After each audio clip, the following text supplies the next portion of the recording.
De quoi je me mêle sur rmc.fr et 01net TV. François Sorel. Bonjour à vous toutes et à vous tous, c'est avec beaucoup de plaisir que je vous retrouve en ce vendredi pour De quoi je me mêle, vous le savez, toute l'actualité high-tech, chaque vendredi sur rmc.fr la version audio et la version vidéo qui vous attend sur 01net TV. Dans un instant les amis, événement, nous serons en direct depuis Cupertino.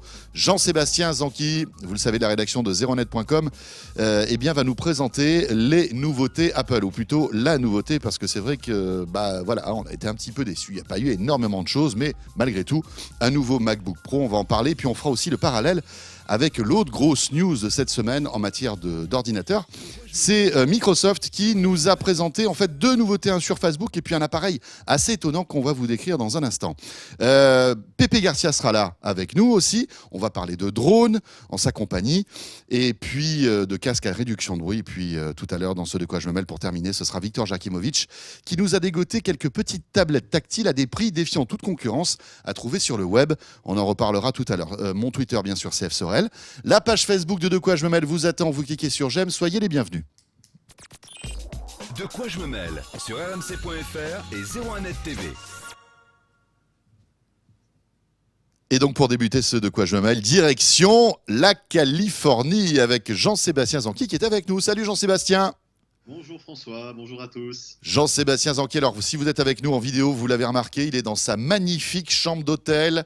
Et voilà, c'est en pleine nuit qu'il a bravé le sommeil. D'ailleurs, ça se voit un petit peu. Il a des yeux un petit peu gonflés, des valises sous les yeux.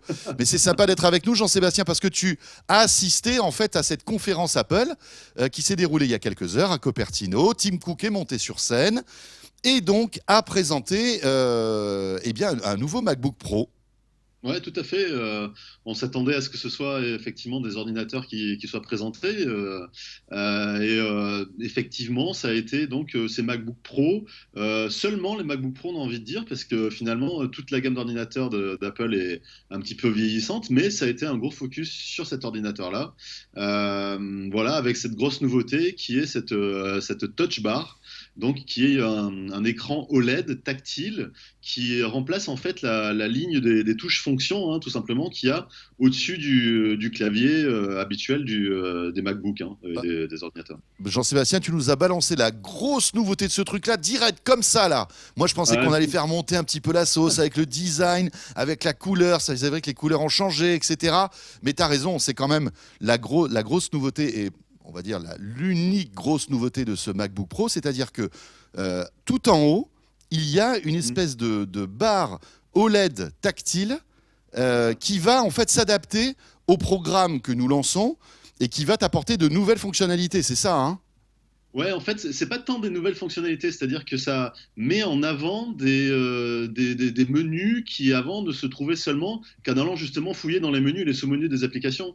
Par exemple, on peut directement, quand on est dans l'application photo, appuyer sur la touche, donc il y a un bouton tactile réglage et retouche en fait qui apparaît. On appuie dessus et là on arrive directement à la possibilité de choisir des filtres par exemple, de choisir de recadrer la photo.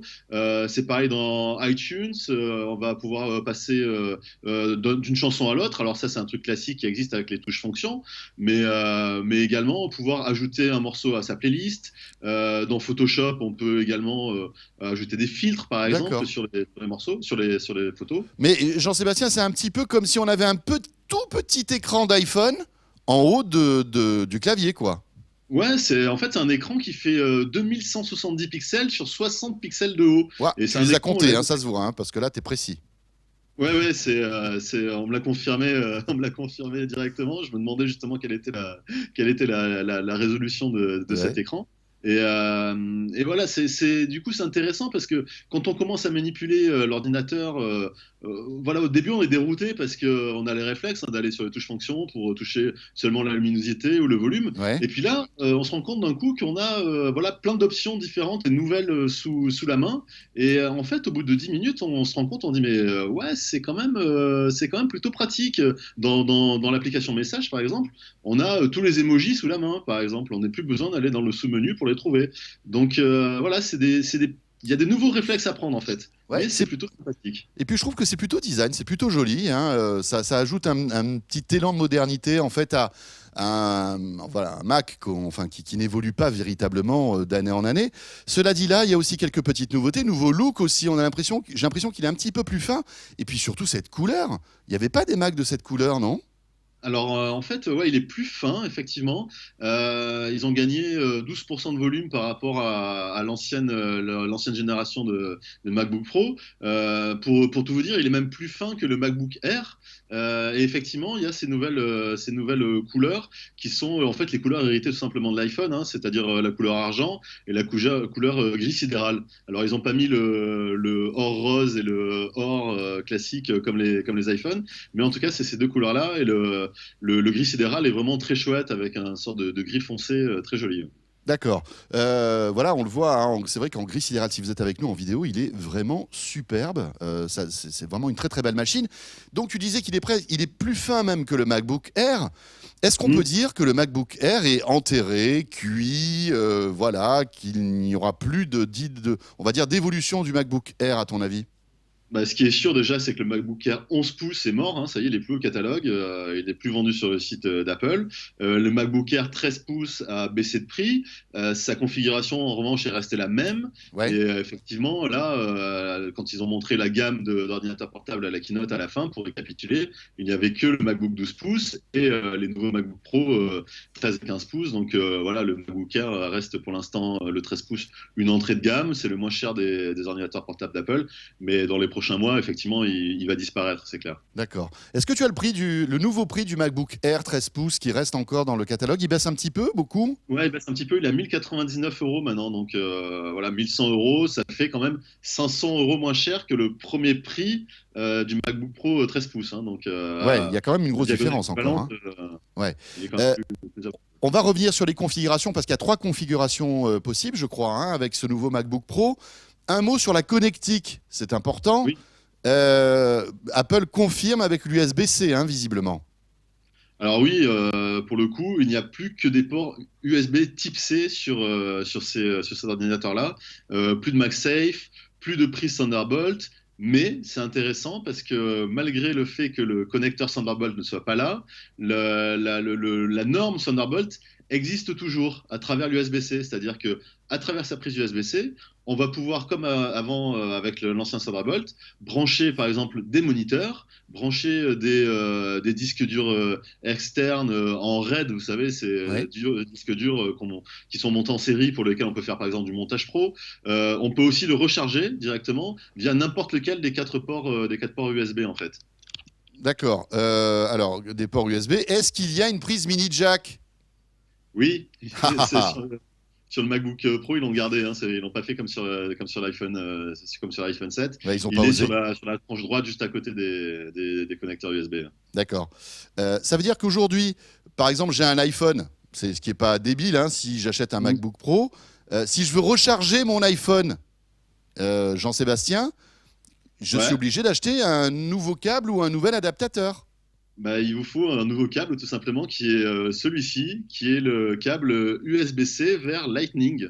Parce que effectivement, les iPhone 7 sont livrés désormais avec, comme d'habitude, un USB classique avec un Lightning de l'autre côté, mais il fonctionnera pas sur D'accord. sur les nouveaux MacBook Pro. Bon, ben voilà. Hein. Allez, encore un petit accessoire. T'as pas le prix du câble, bien sûr. Non, j'ai pas encore le prix du câble, effectivement, mais ça risque d'être dans les 20 euros ou 30 euros, Oui. enfin, ouais, quelque chose comme Enfin, ça. comme souvent avec Voilà. Apple, quoi. Hein, c'est ça. Bon, après, ce qui est bien, c'est que pour le coup, ils ont que du USB type C, qui est quand même une norme. Voilà, Oui, qui s'installe ils ont tranquillement. plus Oui, c'est vrai. leur connecteur à eux. Donc ça, c'est quand même pas mal. Oui, c'est vrai. Alors, il y a 3 configurations. Est-ce que tu peux nous donner les prix de ces 3 MacBook Pro, s'il te plaît, Jean-Sébastien? Oui, alors effectivement, il y a donc le premier modèle 13 pouces qui lui n'a pas la touch bar. Il a encore des touches de fonction classiques. D'accord, ça c'est Euh, l'entrée il de a- gamme, hein? Ça, c'est l'entrée de gamme. Il n'a que 2 connecteurs USB aussi, ça, il faut faire la différence. 2 au lieu de 4. Il est quand même à 1700 euros. Ensuite, il y a 2 autres modèles en 13 pouces un à 2000 euros et un autre à 2200 euros. Alors ça va dépendre voilà, des configs, on peut les configurer différemment avec des Ouais. processeurs différents. Et ensuite, sur les 15 pouces, tous les 15 pouces ont effectivement la touch bar. Le premier prix en 15 pouces est 2700 euros. Et si on veut vraiment le haut de gamme du haut de gamme, là, il faudra débourser 3200 euros. Donc, on voit, c'est quand même des prix Oui, très élevés. ça a pas baissé, quoi. Non. Et on sent que c'est vraiment, enfin voilà, MacBook Pro, ça porte bien son nom. C'est quand même pour les professionnels qui veulent faire du montage vidéo, de la Ouais, c'est retouche clair. photo, des choses comme ça, quoi. Dernier petit détail concernant le clavier, on le voit bien là hein, depuis tout à l'heure parce que tu nous as évidemment envoyé des images. On a vraiment l'impression d'avoir le clavier du MacBook qui était sorti l'année dernière. Oui, c'est exactement ce clavier-là. Donc il est très fin. Il y a une course sur les touches qui est vraiment très courte. Donc quand on tape, la touche s'enfonce à peine. Et il est plutôt confortable, hein. C'est assez chouette et on a même un peu l'impression de taper plus vite. C'est assez marrant. D'accord. Dernière petite précision, le port SD a disparu sur le MacBook Pro. Ah oui, il n'y a plus du tout de port SD. Les seuls ports, voilà, c'est les quatre ports USB type C et le D'accord. port jack. Ça veut dire que si par exemple j'ai une carte mémoire SD, il va falloir que Mhm. j'achète un adaptateur. Bah évidemment. Et voilà. C'est comme ça, les amis, c'est la vie. Oui, oui. Ben voilà. Euh, Bon, Jean-Sébastien, merci pour ces détails concernant ces MacBook Pro que vous découvrez, j'allais dire en avant-première, hein, dans De quoi je me mêle, parce que voilà, l'événement s'est passé il y a quelques heures et Jean-Sébastien a bravé la nuit pour être avec nous ce vendredi. Merci. Jean-Sébastien, tu restes avec nous parce que oui. pratiquement parallèlement à ça, à New York, donc à quelques kilomètres d'où tu es, c'est Microsoft qui a annoncé pas mal de nouveautés que tu as suivies aussi. Microsoft qui, lors d'une keynote, t'a présenté en fait deux nouveautés, enfin une nouveauté véritablement. On va dire, et la deuxième annonce, en fait, c'était la mise à jour du fameux Surface Book qu'on avait découvert l'année dernière. Vous savez, ce très joli PC portable qui est à la fois tablette tactile et qu'on peut donc comment dirais pluguer sur une espèce de clavier qui vous permet de gagner en puissance et en autonomie. Voilà, donc un très joli appareil. Là, alors, on monte on va dire en qualité hein, avec du Core i7, deux fois plus de puissance graphique aussi. 30% d'endurance en plus. Microsoft, Jean-Sébastien, annonce 16 heures d'autonomie sur le Surface Book. Je ne sais pas si Apple s'est amusé à balancer des autonomies aussi avec ses MacBook Pro. Ouais, c'est à peu près les mêmes que ce qui se font actuellement, c'est-à-dire autour des 10 heures en fait. En gros, sur les modèles, ça varie un petit peu, mais en gros, c'est 10 heures d'annoncé, donc c'est en dessous, ouais, effectivement. Voilà, parce que là, 16 heures d'autonomie, moi, franchement, je suis un peu dubitatif, hein. J'attends de recevoir la machine au labo et que tu la testes ou que la rédaction de 01net la teste pour qu'on ait véritablement l'information exacte. Voilà pour le Surface Book. Attention, accrochez-vous. Tu m'as fait peur avec tes tarifs. Je vais te faire peur aussi avec mes tarifs. Jean-Sébastien, accroche-toi bien à ton lit, qui ne doit pas être loin J'accroche, puisque tu es dans ta chambre d'hôtel, rappelons-le. effectivement. 2399 $, hein, le Surface Book. Ouais. C'est pas Ouais, mal. c'est pas donné non plus. Ouais. On sent que les deux constructeurs lorgnent sur le haut de gamme, hein. Voilà, ça c'est le moins qu'on puisse dire. Ça c'est Ok. la première nouveauté. On n'a pas encore les prix en euros hein, concernant ce Surface Book. Et la grosse nouveauté, c'est le Surface Studio, qui est une espèce de d'iMac. Voilà. Alors je sais pas ce que tu en penses, mais c'est vrai que ça ressemble à un iMac quand il est posé, on va dire Ouais, tout à fait. normalement sur un bureau. Très design, hein, très joli. Microsoft a tout mis là-dedans, hein. Autant vous dire que là, franchement, ils ont mis le paquet. Écran 28 pouces, 32 gigas de mémoire. Là, on parle de mémoire vive, hein. Donc 32 gigas de mémoire Ouais. avec un Windows 10. Autant vous dire que là, ça va booster. Un disque dur hybride, donc à la fois, on va dire, de technique traditionnelle, mais aussi avec du SSD à 2 Tera. Un écran tactile, c'est-à-dire que tout l'écran de l'appareil est tactile. Une résolution monstrueuse avec 13,5 millions de pixels. Donc on a 63% de plus de définition qu'un écran 4K. Ça doit être vraiment impressionnant, hein. Je crois que là, le Retina peut aller se coucher, non, Jean-Sébastien, visiblement, si on compare les deux définitions des deux écrans. Oui, j'ai pas le chiffre exact sur le Retina, mais effectivement, c'est moins important que sur le nouveau Surface Studio. Après, Surface Studio est peut-être un peu plus comparable avec l'iMac Exactement. 5K qui existe, qui doit être peut-être même un petit peu en dessous que du Surface Studio, je pense. Et là, vous le voyez sur ces images, c'est ça qui est étonnant, c'est que en fait, ce Surface Studio peut se mettre pratiquement à l'horizontale. Il suffit de le pousser gentiment. Il y a tout un système visiblement assez complexe. Donc, vous le passez de la verticale à l'horizontale, tout simplement, en le poussant. Et ça permet donc des travaux d'écriture, de graphisme, de dessin beaucoup plus agréables. Voilà, c'est plutôt malin, hein, c'est plutôt joli. Puis, quand on voit cette machine, on ne peut que se dire qu'elle est vraiment très, très, très belle. Alors, il y a aussi un truc rigolo, c'est qu'il y a un petit accessoire. Alors, je ne sais pas si ça sera une option, Jean-Sébastien, ou si c'est vendu avec l'appareil, mais connaissant Microsoft, qui depuis quelques années a la même politique que Apple, à mon avis, ça va être un accessoire. C'est une molette qui est baptisée Surface Dial, et on a vu peut-être des images là. Si vous êtes avec nous en vidéo, voilà, parfait. On dirait une espèce de petit trou qu'on plug sur l'écran et qui va nous permettre d'avoir des fonctionnalités assez étonnantes. Voilà, c'est assez innovant. Ouais, c'est assez marrant de voir cette recherche. On peut faire un parallèle à la limite entre le Microsoft et Apple. Apple présente ses MacBook Air avec cette nouvelle interface, cette Touch Bar, et puis Microsoft présente ce Surface Studio avec aussi une nouvelle interface, mais une philosophie différente. Ouais, ouais, C'est-à-dire que cette roue qui ressemble un peu plus ou moins à un thermostat Nest ou quelque chose comme ça c'est ça. se place sur l'écran tactile. Et quand on le met sur l'écran tactile, en fait, il y a un menu qui apparaît tout autour de la roue et en la tournant, on peut choisir des options qui ont attrait à ce qu'on était en train de faire. Alors, ça peut être un nuancier de couleurs, des choses comme ça. Et on voit que c'est vraiment axé sur les créatifs. Et là, clairement, Microsoft, avec cette machine, s'adresse aux créatifs qui Ouais, sont quand même historiquement la cible d'Apple, exactement. quoi. C'est ça qui est fou, quoi. Tu as tout à fait raison. C'est vrai que là, Microsoft vient clairement marcher sur les plates-bandes d'Apple hein, avec cet appareil. D'autant que le Ah, prix, voilà, ne surprendra pas les fans d'Apple hein, qui ont l'habitude de sortir quand même leur business card Gold Platinum, puisque là, on est à 2 999 $, les amis. Donc en euros, ça sera un petit peu plus cher encore. sûrement, ouais. Mais Effectivement, on ouais, le disait, c'est des c'est- machines réservées aux pros. Hein. Franchement, je pense que là encore une fois, Microsoft montre l'excellence avec ces machines. C'est presque des machines d'exception qui ne viennent presque pas concurrencer en fait tous les partenaires de Microsoft, hein, les Apple, les pardon, pas Apple, mais HP, Lenovo, Acer, etc. Parce que voilà, il faut pas aussi trop on va dire, marcher sur les plates-bandes de ces constructeurs-là qui ont véritablement des machines aussi innovantes. Là, Microsoft se positionne véritablement sur du très haut de gamme et sur des machines qui sont dédiées aux professionnels. Hein. Je ne sais pas ce que tu en penses, mais ce pas des machines qu'on va croiser à tous les coins de rue, non?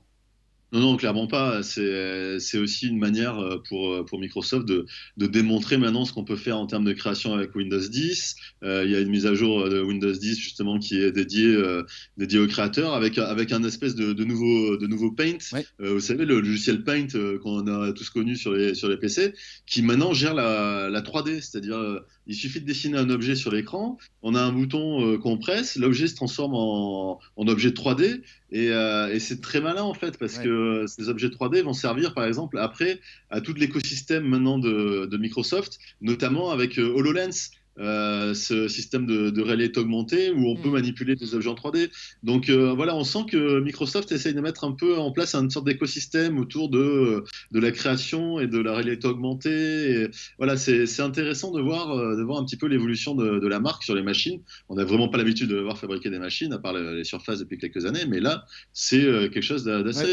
d'assez impressionnant Ouais, et puis c'est une comme stratégie qui diverge avec celle d'Apple, hein, qui ne communique pas du tout sur la réalité augmentée. Alors peut-être qu'Apple y travaille, hein, mais voilà, pour l'instant c'est complètement top secret. Merci Ouais, beaucoup Jean-Sébastien. Merci beaucoup. Est-ce que tu entends ta couette derrière qui t'appelle? Jean-Sébastien. Oui, Jean-Sébastien. Voilà. Bon, écoute, on te laisse rejoindre ton lit. Merci beaucoup d'avoir été avec nous avec le décalage. Rappelons qu'il y a 9 heures de décalage avec la France à Cupertino. Merci beaucoup et rentre bien, Jean-Sébastien. À très vite. Merci beaucoup. Voilà, et vous restez avec nous. La suite de quoi je me mêle dans un instant. Ce sera avec Pépé Garcia qui me rejoint dans ce studio. Et puis juste après, ça sera Victor Jakimovic. À tout de suite. De quoi je me mêle sur rmc.fr et 01net TV.